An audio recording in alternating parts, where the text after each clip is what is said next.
America back on track. Bill Martinez live.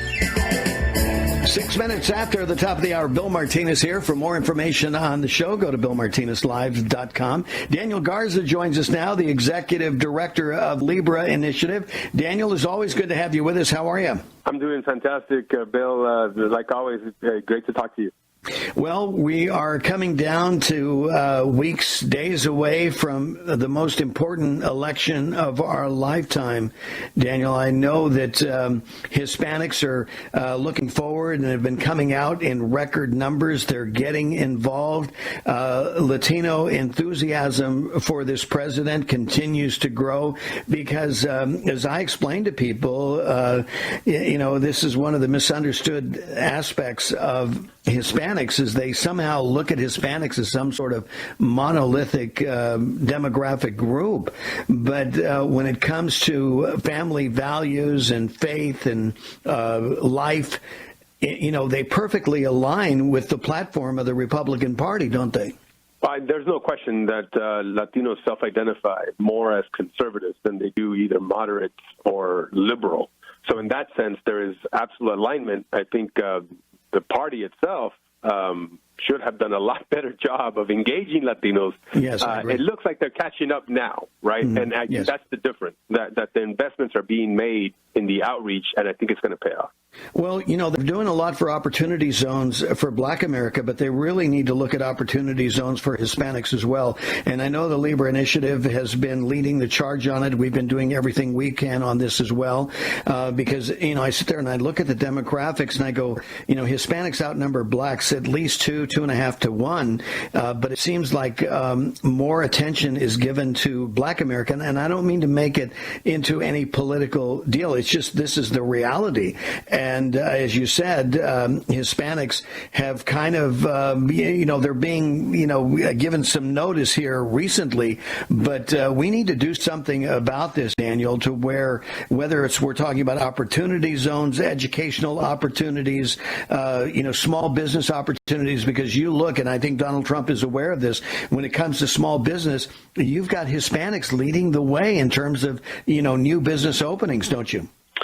Well, I've always said that we should focus on redistributing knowledge and opportunity rather than redistributing somebody else's earned wealth to try to make up the gap that exists between ethnicities and races and what have you in the U.S. And I think Latinos would be better served if, for example, we focused on giving the parents, empowering the parents to choose the kind of education that they want for their children, as opposed to a politician choosing for the children.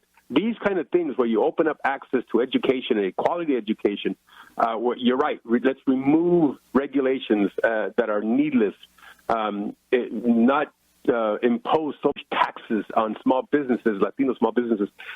Just these things alone, we saw under the Trump administration surged the ability of Latinos to rise up the economic ladder and earn record wages that we had never seen before. And the thing amazing about this, Daniel, is that all you have to do is open the gate in front of Hispanics. You don't have to whip them. They just naturally do this. I mean, they have this built-in inertia.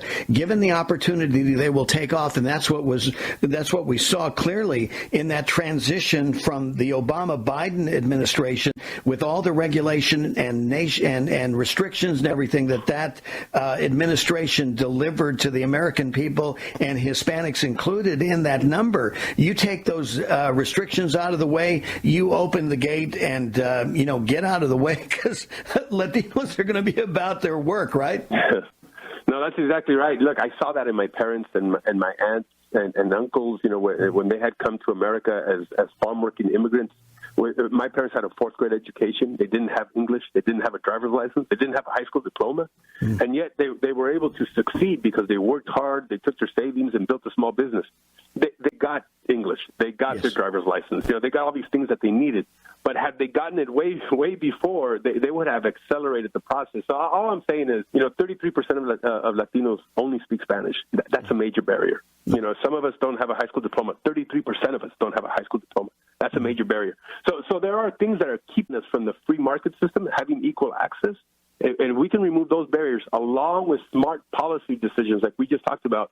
Exactly. There is no limit to the Latino community on the kind of productivity that we can unleash on this economy.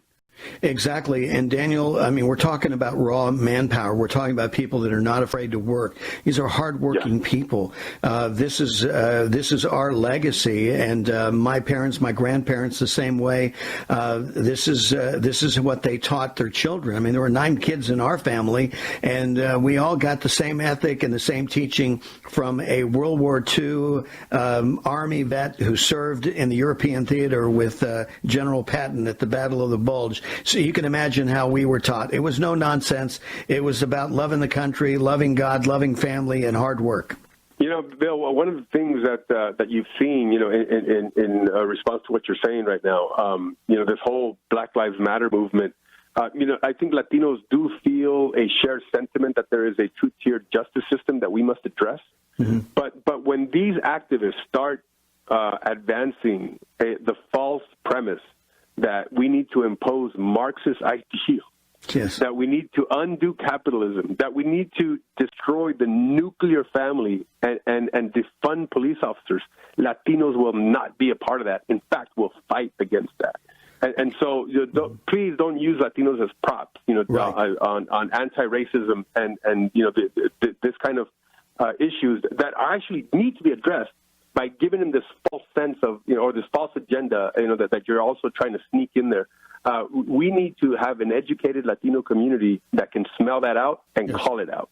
Well, I'm glad you brought that up, because more and more you see Black Lives Matter and these other activists that want to draw in Hispanics into their narrative, and we're not simpatico with that. That doesn't work. That doesn't work for us, because many Hispanics today in America experience true Marxism and communism, and that's why they left their home country, much to the heartbreak that they experience even to this day. I mean, they still love their country. They love America, but a piece of them is still back home, and whether it's you know, Venezuela or Cuba, or, you know, just go on down the line, and you can't blame them. I mean, we all have an endearment for our home country, and there's nothing wrong with that, but they also learned lessons that I think are invaluable for us to appreciate if we have ears to hear what they're saying when it comes to, you know, this movement of socialism and communism within the United States of America. Yeah, I mean, there's no question that we can improve on our government, and that government, of course, has a role, but it has a minimal role. And Thomas Jefferson was exactly right when he said, government that governs least governs best. And Latinos understand that, because, you know, in a very real way, by coming to America, you're reclaiming your power as an individual. Because it's in America where we don't centralize so much power and so much control and so much money in a central government and in the elite.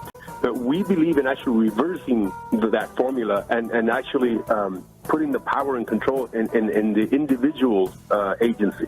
And so, you know, they've also seen where, you know, all these dictators and all these, you know, folks, you know, who promise heaven will always deliver hell when exactly. It's this, you know, socialist type of program.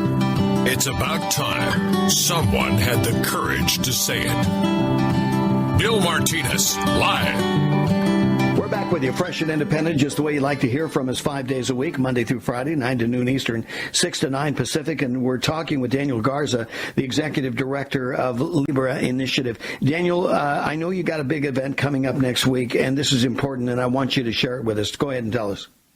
Yeah, we have an event under the LIBRE Institute called Understanding the Dangers of Socialism and Communism in the United States. You know, for too long, I think we're allowing this false sense that socialism has a certain virtue to it, that we should allow for, I think, more conversations and acceptance of socialist ideas and policies. Well, nothing could be further from the truth. And we have experts who are going to talk about this. Andres Guiliarte, who's a Venezuelan student, he works at the Fund for American Studies. Kitty Monterrey, who is a leader of Citizens for Liberty in Nicaragua, and Ambassador Otto Wright, who is a Cuban exile and was a U.S. ambassador to Venezuela, to talk about the perils of socialism and communism and how, you know, one leads to the next. and what it means to America and Latinos here. And it's going to be October the 21st, this year at 7 p.m., and it'll be on Facebook Live. So it's an important conversation to be driving in the Latino community.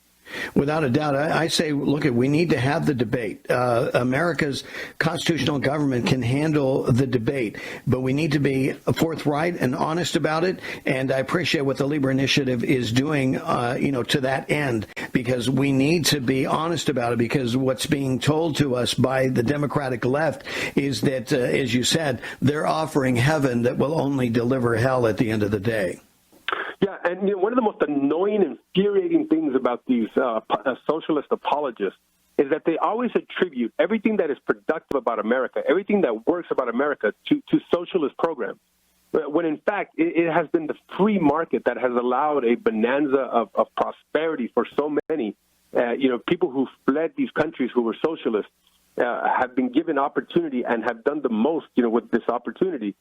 And everything that is going wrong with America, they attribute it to capitalism or the free market system. And that's a flat-out lie, and that needs to be called out. And that's why it's so important that we talk to each other and let these folks know that we will push back when you attack our free market system. Well, and this is why the First Amendment is under attack right now, is because they don't want any feedback. They don't want any counter narrative, or otherwise they'll just cancel you lickety-split and get you out of the conversation, whether they're going to, cancel your Twitter account or Facebook operation. I mean, this is what the left has been doing. I mean, this is unbelievable.